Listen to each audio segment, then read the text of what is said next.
गाना। आज 20 सालों बाद रमेश अपनी दुल्हन नैना के साथ अपने गांव के अपने पुराने घर आता है। सभी लोग बहुत खुश थे।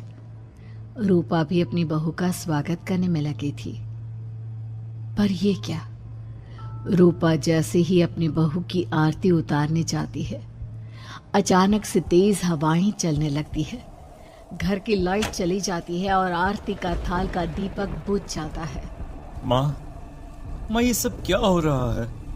अचानक से ये मौसम कैसे बदल गया? अरे बेटा, ये गांव है। गांव में अक्सर ऐसा ही होता है। किसी भी वक्त मौसम बदल जाता है और कभी भी लाइट चली जाती है। दीपाली बेटा, किचन से मोमबत्तियां तो ले आ। रूपा के कहने पर दीपाली किचन में मोमबत्ती लेने जाती है।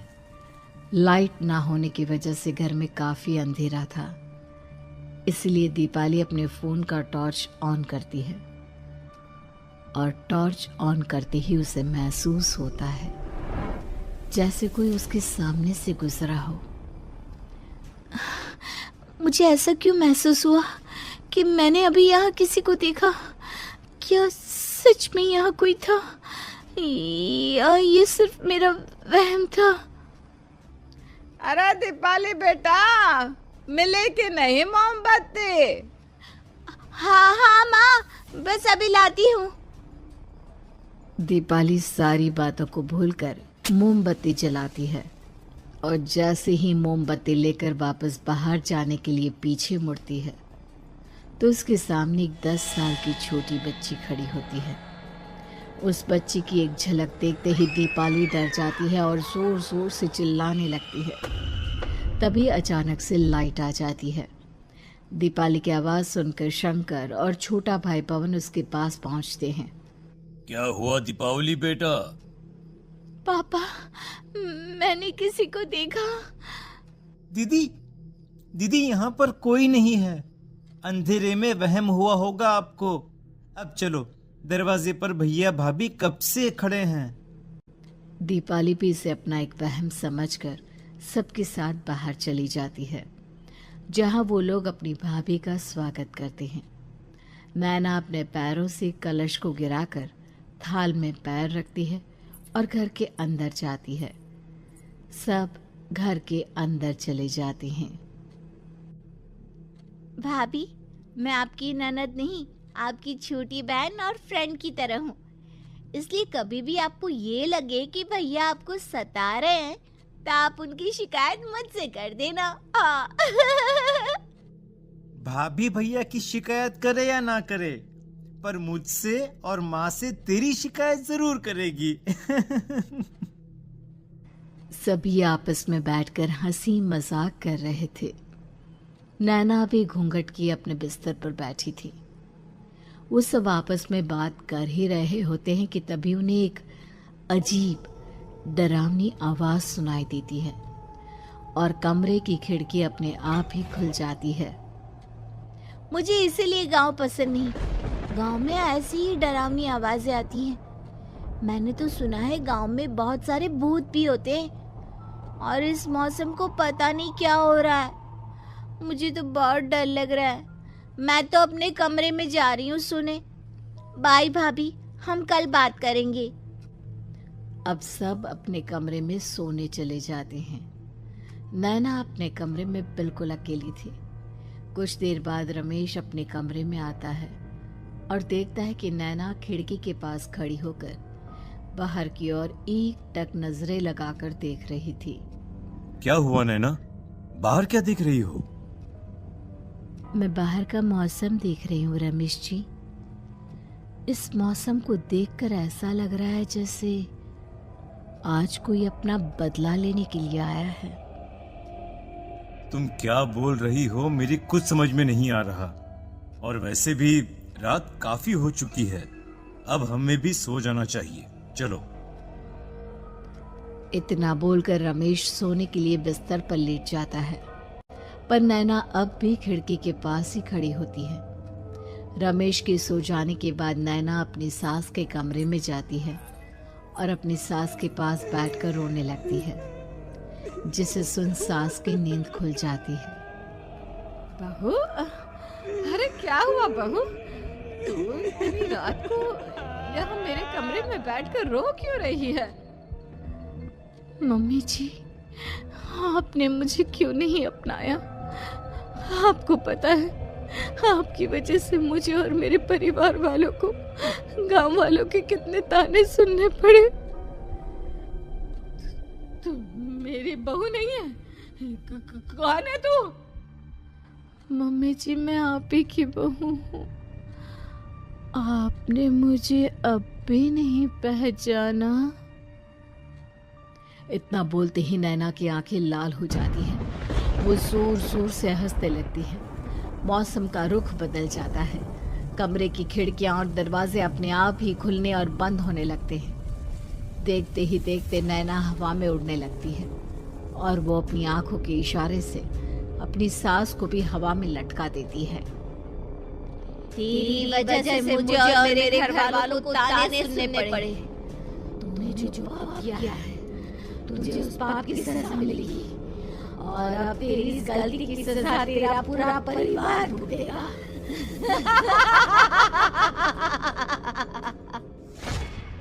इस तरह से नैना बड़ी ही बेरहमी से अपनी सास को मार डालती है और आराम से अपने कमरे में जाकर सो जाती है। अगली सुबह जब घर वालों को कमरे में रूपा की लाश मिलती है तो उन लोगों के पैरों तले जमीन खिसक जाती है। कल तक माँ बिल्कुल ठीक थी, फिर अचानक ऐसा क्या हुआ रात को कि माँ हम सबको छोड़कर चली गई? सारी गलती मेरी है। बेटे की शादी की खुशी में मैं ही रात को घर वापस नहीं आया और चला गया अपने गांव के दोस्तों से मिलने। अगर रात को मैं अपनी रूपा के साथ होता तो शायद आज वो हमें छोड़कर न जाती। घर में शोक का माहौल पसर गया था, पर नैना को इस बात से कोई फर्क नहीं पड़ रहा था और ये बात कहीं ना कहीं पवन को भी समझ में आ रही थी। अब ऐसे ही कुछ दिन बीतते हैं और 1 महीने के अंदर ही अंदर शंकर की भी मौत हो जाती है। पहले माँ छोड़कर चली गई और अब पिताजी। क्या हो गया है हमारे घर को? पता नहीं किसकी नजर लग गई है। भैया, ये घर सही नहीं है। हम जब से इस घर में आए हैं कुछ न कुछ बुरा ही हो रहा है। हमें यहाँ से वापस शहर चले जाना चाहिए। जहाँ रमेश, दीपाली और पवन का रो रो कर बुरा हाल था, वहीं नैना अपने कमरे में बैठी आराम से मेकअप कर रही थी। दीदी मुझे तुमसे कुछ बात करनी है। मुझे लगता है कि इन सब के पीछे भाभी का हाथ है। पवन, तू ये सब क्या कह रहा है? तू होश में तो है ना? अगर भैया भाभी ने तेरी ये बकवास बात सुन ली तो उनके दिल पर क्या गुजरेगी? तू भाभी पर इतना बड़ा इल्जाम कैसे लगा सकता है? दीदी आप खुद ही देख लो ना। हम जब से इस घर में आए हैं सब कुछ बदल गया है। शादी से पहले नैना भाभी ऐसी बिल्कुल नहीं थी, पर अब वो किसी से बात नहीं करती। ज्यादातर अकेले अपने कमरे में ही रहती है और कभी उनसे बात करो भी तो न जाने कैसी अजीबोगरीब तरह की बातें करने लगती हैं। तू पागल हो गया है? आप समझती क्यों नहीं है दीदी? देखो ना, हमारे घर में मौत का सिलसिला शुरू हो गया है, पर भाभी को कोई फर्क नहीं पड़ रहा। वो अभी भी मेकअप कर रही हैं, आराम से खाना खा रही हैं। और दीदी आपको पता है, जिस रात माँ की मौत हुई थी ना, उस रात मैंने भाभी को माँ के कमरे में जाते हुए देखा था। पवन की बातें सुन अब दीपाली के मन में भी शक पैदा होने लगता है और वो इस बारे में रमेश से बात करती है। रात को सब साथ में बैठकर खाना खा रहे थे, तभी कौन हो तुम और तुम ये सब क्यों कर रही हो? क्यों सबकी जान ले रही हो? रमेश जी, ये आप क्या कह रहे हैं? मैं भला मम्मी जी पापा जी की जान क्यों लूंगी? मैंने कब कहा कि तुमने माँ पापा की जान ली? नैना, तुम तो मेरी पत्नी हो, तुम थोड़ी किसी को मारोगी। नैना, तुम नैना ही हो ना? रमेश की ये बात सुनते ही नैना खाना छोड़कर गुस्से में सबको देखने लगती है। नैना की गुस्से भरी आंख को देखकर तीनों भाई बहन डर जाते हैं। तभी नैना जोर जोर से हंसने लगती है।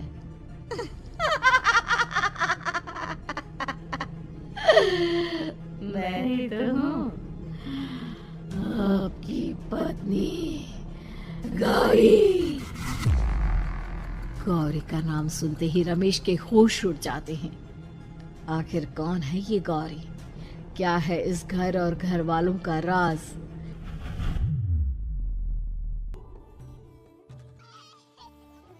हमारे दोनों बच्चे एक साथ कितने अच्छे लग रहे हैं ना। हाँ, कितने अच्छे दोस्त हैं दोनों। बस बड़े होने के बाद भी इनकी ये दोस्ती बनी रहे तो बच्चे कितने खुश रहेंगे। मैं क्या सोच रहा था कि क्यों ना हम अपनी दोस्ती को रिश्तेदारी में बदल दें। मैं अपने बेटे रमेश की शादी तेरी बेटी गौरी से करना चाहता हूँ। इस तरह हमारे बच्चे भी हमेशा साथ रहेंगे और हमारी दोस्ती भी रिश्तेदारी में बदल जाएगी।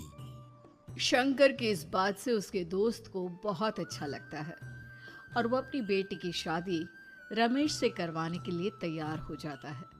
बहुत जल्द दोनों परिवार मिलकर बचपन में ही रमेश और गौरी की शादी करा देते हैं। अरे शंकर, अपने बच्चों की शादी करवा कर हमने अपनी दोस्ती को रिश्तेदारी में बदल तो लिया, पर मैं चाहता हूं कि अपनी गौरी का गौना 2 साल बाद करूं, ताकि वो थोड़ी समझदार हो जाए। अरे हाँ हाँ दोस्त, बिल्कुल, हमें कोई दिक्कत नहीं है। इसी तरह समय बीतने लगता है।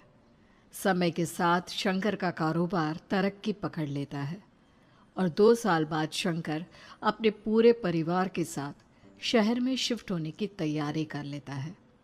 जब ये खबर उसके दोस्त को पता चलती है तो वो शंकर से बात करने उसके घर जाता है। शंकर, 2 साल पूरे हो चुके हैं और अब तू शहर भी जाने वाला है। मैं सोच रहा था कि तेरे शहर जाने से पहले गौरी का गौना कर दूं, ताकि तू अपनी बहू को अपने साथ लेकर जा सके। ये तू कैसी बातें कर रहा है? रिश्तेदारी बराबरी वालों से होती है, और वैसे भी अब मेरा बेटा या मेरा परिवार कोई भी इस रिश्ते को नहीं मानता। ये तू कैसी बातें कर रहा है दोस्त? जब हमने अपने बच्चों की शादी करवाई थी तब हम दोनों ही एक बराबर थे। पिछले 2 साल में तेरा कारोबार थोड़ा सा अच्छा क्या चल गया, तू पुराने रिश्ते ही तोड़ देगा। देख भाई, ऐसा मत कर। अगर तूने मेरी बेटी को अपनी बहू के रूप में नहीं अपनाया तो कोई भी मेरी बच्ची से शादी नहीं करेगा। अरे उसकी जिंदगी बर्बाद हो जाएगी। यार देख, वैसे भी बाल विवाह तो कानून मान्यता नहीं देता, फिर मैं कैसे दे दूं?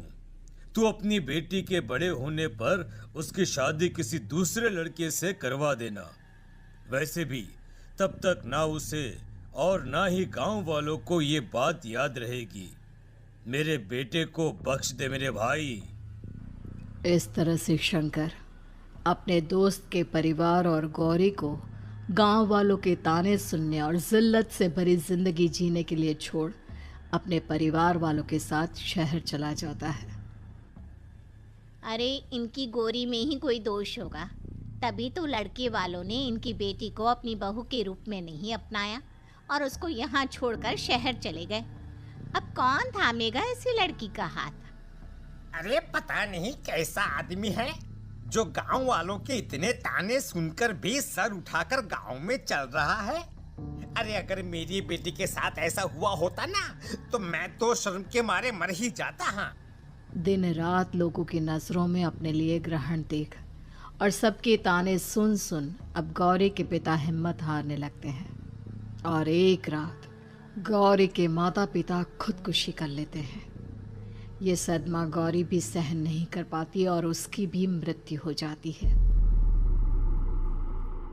तुम्हारे परिवार की वजह से हम लोगों ने अपनी इज्जत और जान गंवाई। इसका बदला तो तुम्हें चुकाना पड़ेगा, वो भी अपनी जान देकर। हंसते हुए अब नैना हवा में उड़ने लगती है। नैना अब पूरी तरह से बदल चुकी थी। गौरी की आत्मा उसके शरीर पर हावी हो चुकी थी।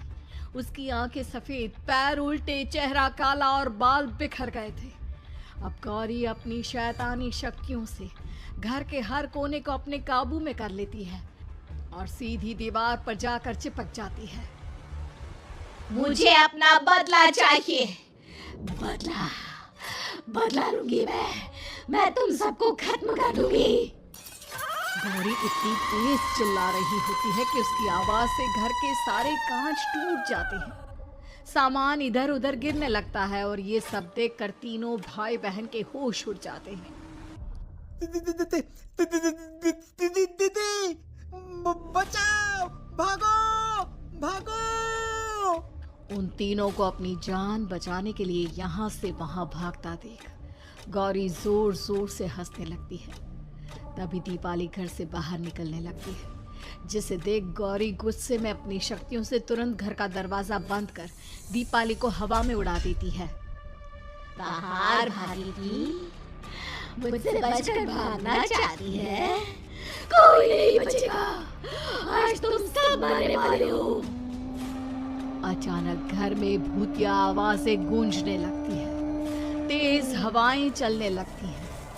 सोफा, टेबल, कुर्सी सब हवा में उड़ने लगता है। ये सब देखकर रमेश, दीपाली और पवन की रूह कांप जाती है। घर में ये सब होते हुए और अपनी बहन को हवा में उड़ते हुए देख रमेश और पवन को भी समझ में नहीं आ रहा था कि वो क्या करे, कैसे अपनी जान बचाए। इतने में गौरी अपनी आंखें दीपाली की तरफ करती है और अपनी शैतानी शक्तियों से उसका गला दबाने लगती है। भागने का बहुत शौक है ना, अब मैं तुझे इस दुनिया से ही भगा दूंगी। इतना बोलकर गौरी दीपाली को उठाकर फेंक देती है और दीपाली दीवार से टकराकर नीचे गिर जाती है। दीपाली के पूरे शरीर में चोट के निशान होते हैं और वो उठ भी नहीं पाती। दोनों भाई भागते हुए अपनी बहन के पास जाते हैं। ये तो बस शुरुआत है, मैं तुम तीनों को तड़पा कर मारूंगी। अरे अरे, पर हमने क्या किया है? हम तीनों भाई बहन तो निर्दोष हैं। गलती तो हमारे माता पिता ने की थी और उन्हें तुम पहले ही मार चुकी हो, फिर हमारे पीछे क्यों पड़ी हो? पवन के इतना बोलते ही गौरी एक हवा के झोंके की तरह उसके पास आती है और उसका गला पकड़कर उसे हवा में उठा देती है और रमेश को गुस्से भरी नजरों से देखती है। गलती मेरे परिवार की नहीं थी, पर सबको बोलना पड़ा। मैं किसी को नहीं छोड़ूंगी। गौरी पवन को हवा में उछाल देती है, जिस पर कमरे की छत से टकराकर जमीन पर आकर वो गिरता है। उसके सर और शरीर पर जगह जगह चोट लग जाती है और खून बहने लगता है, जिसे देख अब रमेश से चुप नहीं रहा जाता। गौरी, तुम्हारा गुनहगार मैं हूँ। तुम्हारी शादी मुझसे हुई थी। अगर तुम्हें बदला चाहिए तो मुझसे लो। मेरे भाई बहन को छोड़ दो। तुम मुझे मार दो। मरना तो सबको पड़ेगा। अरे पर इसमें उन दोनों की कोई गलती नहीं है। प्लीज, मैं मानता हूँ कि तुम और तुम्हारे परिवार के साथ जो कुछ भी हुआ वो गलत था, पर गौरी, मैं प्लीज मेरे भाई बहन को छोड़ दो। उन्हें तो इस बात के बारे में कुछ भी पता नहीं है। उनका इस सब से कोई लेना देना नहीं है। तुम और तुम्हारा परिवार यही चाहता था ना कि मैं तुम्हें अपना लूं। उस समय मैं बच्चा था। मेरे पास इतनी समझ नहीं थी, पर आज मैं तुम्हें तुम्हारे इसी रूप में अपनाता हूँ। मेरे साथ जो करना है कर लो, बस मेरे भाई बहन की जान बख्श दो उनकी जान। रमेश की ये बात सुनकर गौरी का गुस्सा थोड़ा शांत होता है।